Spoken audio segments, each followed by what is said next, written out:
Okay, so let me ask you this. We're right now in Seattle, Washington State, USA. You had hopes and expectations with this place. I just remember you being really excited when we first talked about going to Seattle, when we first got on the train to come here. We first talked about it back when we were living in China together.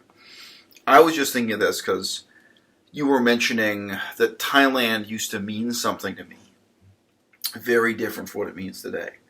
I was starting to say after that, for me that's like a reason to move to Ireland or a place like Ireland where I really have no expectations, where it doesn't mean anything to me. I don't want it to mean anything. My expectations for Ireland are really, really low and really, really realistic.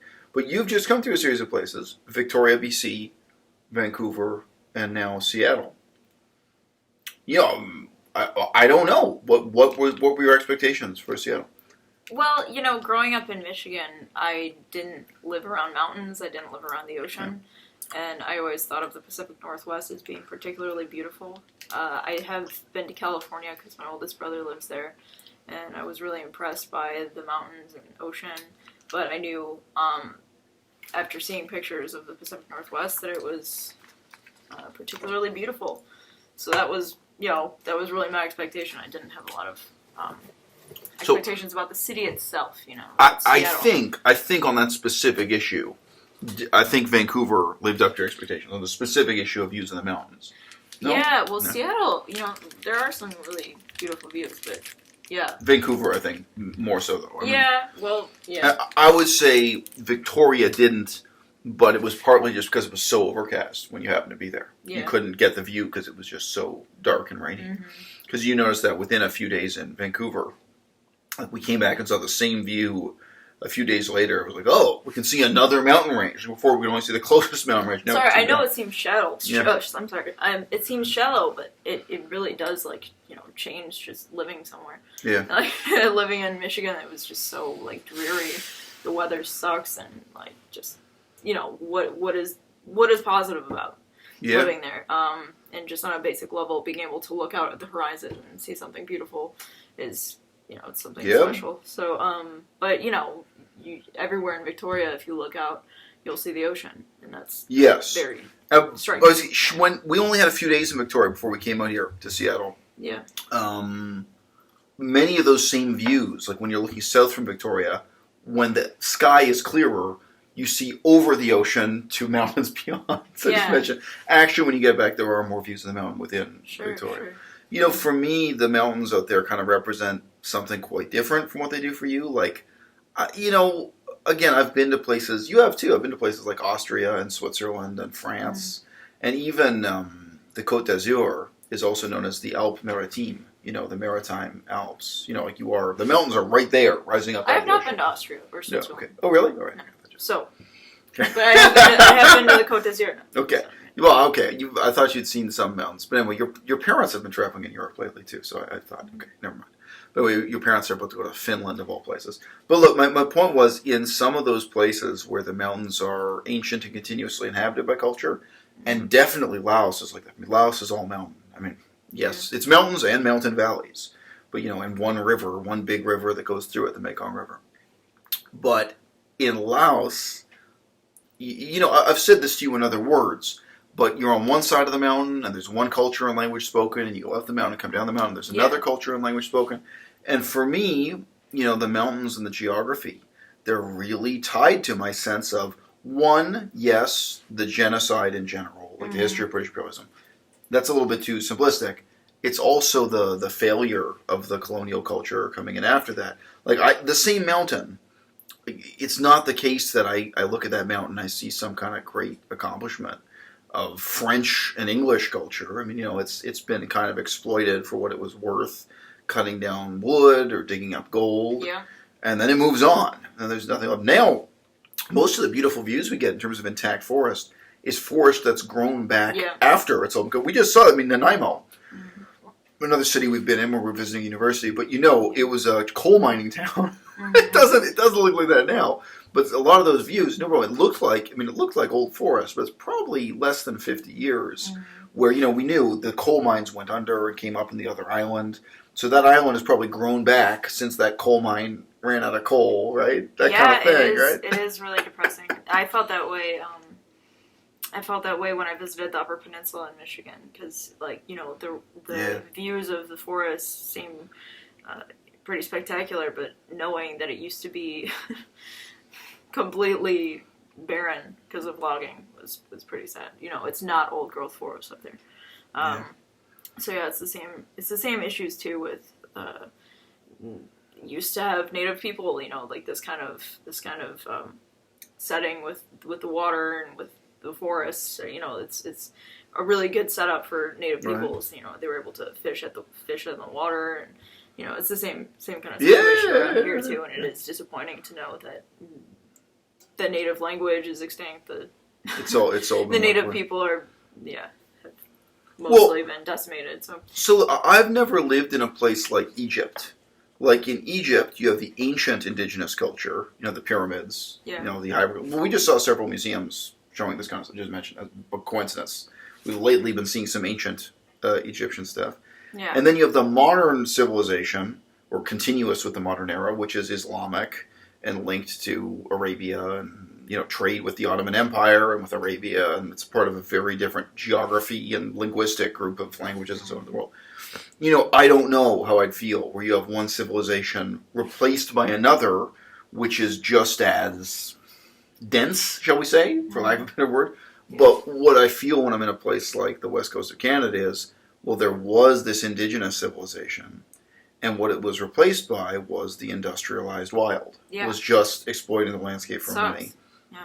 And then on the other hand, these cities, you know, I have mixed feelings about. So we can move on to that. I just mentioned, you haven't read my old, like, I was going to say teenage philosophy, but it's really early 20s philosophy. Mm-hmm. But I really have these two, like, manifestos I wrote at the end of my first university degree. My kind of political philosophy at that time, which would be really weird for me to look back at now too. But I remember one of them, I think, has the industrialized wild in the title, you know. Because back then, that's before veganism was defining my identity. It was when, ecology was defining my identity. And it's harder to define yourself. I've said this before. One of the reasons I like veganism is that it just clarifies and makes easier a lot of things about life. And it was before I latched onto that idea, and it's before I got into Buddhism heavily too. Mm-hmm. So interesting period in my life. But yeah, that sense of discontent. I think I just say it would be different in Egypt. It would be different in, you know, the Alps of Switzerland or something, and it would be different in a place like Laos or Cambodia, which have mountains too. And I have little bits and pieces of experience with that. But yeah, for me, I definitely feel uneasy with that landscape. Now, okay, moving on from the physical geography to the actual cities. Mm-hmm. In this day and age, it's a weird thing to ask them, whether we're talking about Thailand, or talking about Japan, or talking about Western Canada, like, what did you expect? I'm not going to preform your response here, but let's face it, on a technological level, a city in Japan is so similar to a city in America. You know, like, the buildings are made out of concrete. Like, 98% of the buildings look the same in Japan and in British Columbia and in Thailand. You know what I mean? Just, there was a time 100 years ago when if you flew, okay, I don't know if you'd be flying, but if you took a ship, whatever, however you were traveling, however you were traveling from Egypt to Europe and Europe to America and America to Asia, immediately, architecturally and in the way people live and how they eat, things would be very fundamentally different. Mm-hmm. And we now live in an era when all those things are fundamentally the same. Yeah. So then, given that base level of sameness, we're like, when we went from France to Detroit and from Detroit to Seattle, there's a sense in which we're expecting everything to be the same. So what were you expecting to be different? I thought Seattle would be more pedestrian friendly. Yeah. Growing up in Detroit, it's all based on cars. And it is surprising getting here and seeing how the city is still built around driving cars. We have not made use of the public transportation here. Yeah. But we have another week approximately to get to know Seattle and draw our conclusions. But still, you can just see, like, the infrastructure. And I got the sense that Vancouver was better for walking around the city. Okay, that's not. I thought you were going to say Vancouver is kind of making the same mistakes, but I don't know. I mean, I would agree with that because you mentioned that Vancouver has these dehumanizing structure, but so does Seattle. Just so much of it, nobody's thought of how a pedestrian would get through these towering freeways, overpasses and underpasses, and what have you. Right. Where there's some possibility to exist there as a pedestrian, but it's very much there as an afterthought or something. Yeah, but it's not Nice. In Yeah. Nice we could walk everywhere. So by the way, Nice is a city in southern France. A lot of people haven't heard of it. Yeah. I probably agree with you that Vancouver is better than Seattle in that way. Mm-hmm. But I mean, another big leitmotif in both cities is just seeing the armies of the undead walking the streets. Drug addicts. In Vancouver, they sometimes were staggering around like zombies. It's not they were more zombie-like than most zombies in movies. They were literally staggering on the streets.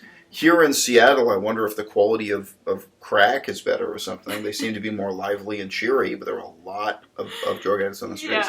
Yeah. Now, look, I'll ask you, the south of France is not paradise, but did we see that even once? Like, maybe I'm forgetting. Like, maybe once we saw a drug addict on the street in the Côte d'Azur. I don't But remember. honestly, it may not even be once. We may not have seen one person in that state of distress, shall we say. I saw, as you say, street buskers. Yes. Street musicians, but that's really it. Yes, so I mean that's a big difference. Yeah. And Bob Dylan has a line in one of his own songs, one of his own songs, the weak and the strong and the rich and the poor, you gather them together, there ain't room for no more.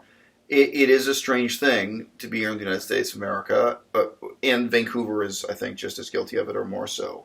And you do see these really incongruous contrasts between wealth and poverty. And, I mean, all cities are projects that are measured out in centuries. But in France, we were looking at cities where you really could feel that the weight of the centuries, of the gradual, rational progress of trying to make the best of the limited land they've got.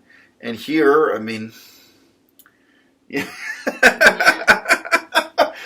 And walking around last night trying to get home, or we were walking home and just noticing that most of the streets that we were on looked very similar. The same style of condo, the same. Same blocks of cheap apartments, and in some cases, saying cheap. They're not. Everything here is overpriced. Yeah. But block after block of the same kind of development. Yeah. Anyway, I didn't come here with any real expectations for Seattle to live up to. Mm-hmm. I have seen Seattle named as a kind of success story in American urban planning in American cities, in contrast to the self-evident disasters of Los Angeles and Chicago. And again, I don't even know if those places are disasters, but they're often regretted as if they're disasters. They're talked about as if they're disasters. So people say, well, there is Seattle also. Like, it's not all like South Central Los Angeles, or it's not all like the worst parts of Chicago.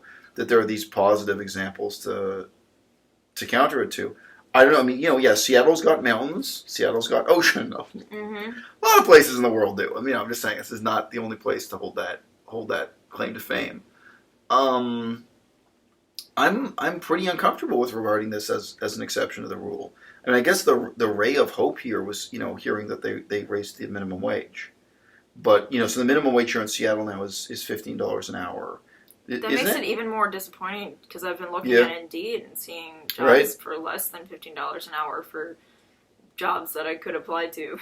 Yes, so that's true, because we have been looking. Maybe they've announced that they are raising it to $15 an hour, and it's going to be a gradual hike. Well, I was going to say the opposite. I think part of the effect of that, it's the same thing we found at the grocery store, is just that a lot of the businesses moved to the city limits.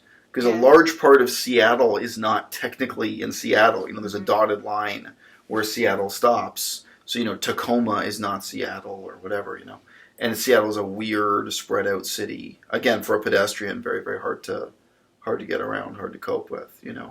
So you wonder if it just, removes those jobs from the downtown core to more of those suburbs. But no, we have been both just for our own education and to know what we're missing out on, and possibly to apply for a real job. We have been looking at job listings in all of these places. Mm-hmm. And two really brief things on that. One, it's hard to imagine surviving.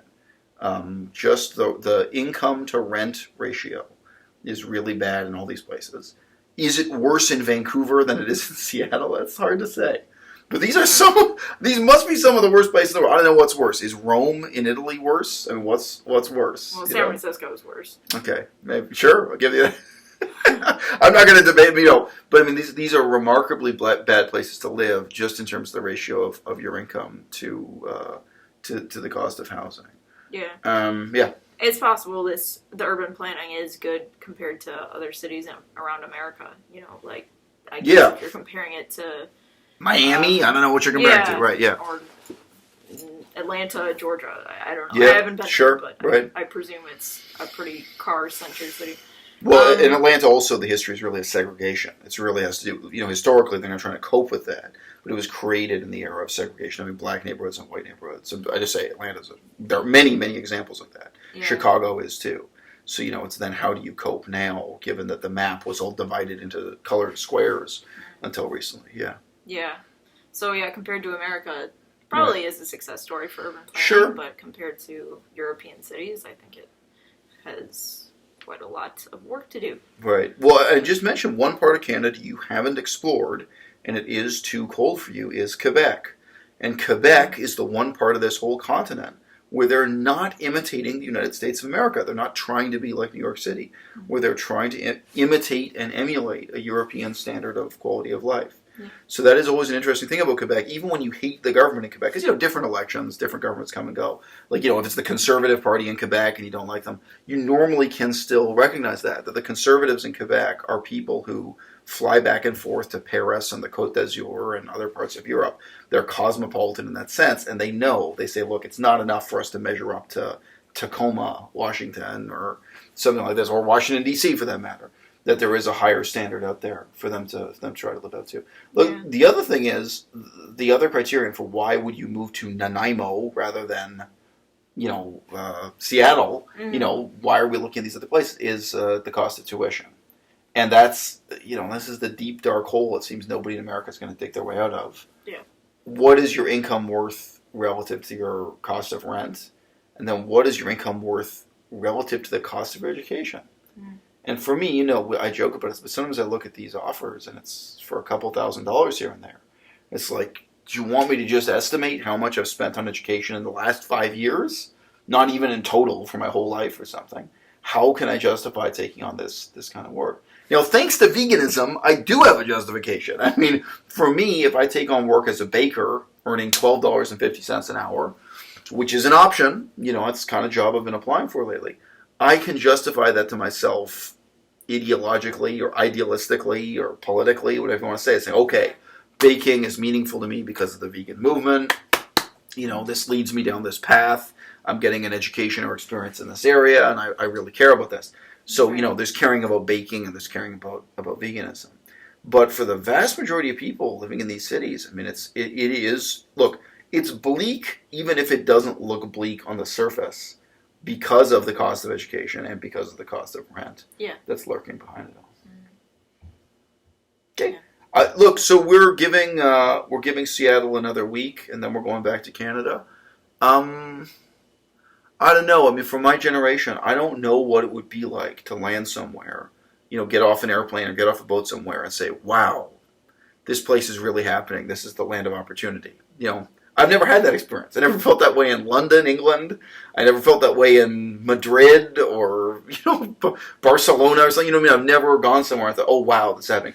If I'd gone to Japan, I applied to go to Japan, but I ended up in China instead. Maybe I would have. Maybe I would have got to Japan and thought, wow, this is a place where I can earn a good living and live a good life and support my daughter. I have a 4-year-old daughter. You know what I mean? Maybe I would have felt that way about Japan. But I have never had that feeling in my life. So if I came to Seattle thinking this is a better, brighter future, and this is just a place where I can earn a living commensurate with the cost of rent and the cost of my own past education or something, I've got to tell you, long story short, my feeling is this ain't it. And the flip side of that is a city like Victoria, which is a 1-hour boat ride from here, dramatically lower rent, dramatically cheaper cost of education. And, I hope there are enough intelligent people around there that I can practice, improving my Chinese. We could both practice and improve our ability to speak French. We could also do German there. Yeah, so far I've I've been impressed the most by Victoria. So I think that's. I think you had 3 days there so far. 3 very rainy, cold days. So, no, but I mean, this I've really appreciated being able to see the surrounding cities. It's kind of incidental that we weren't able to move into the apartment when we were in Victoria. We were ready to move in, right? But since it's not ready, the apartment is still not ready. We've been able to visit Vancouver and now Seattle, so I'm getting to see what I'm missing in the other cities in the surrounding areas, and I think it's been really beneficial to see. I had one professor, and he used to say all the time, I'd hate it, but it was true. His catch line was, don't compare me to the Almighty, compare me to the alternative. Yeah. And in a lot of ways, for a generation, we were just talking to Flemface. The alternatives include Scotland. The alternatives include Ireland. They include Hong Kong and Thailand.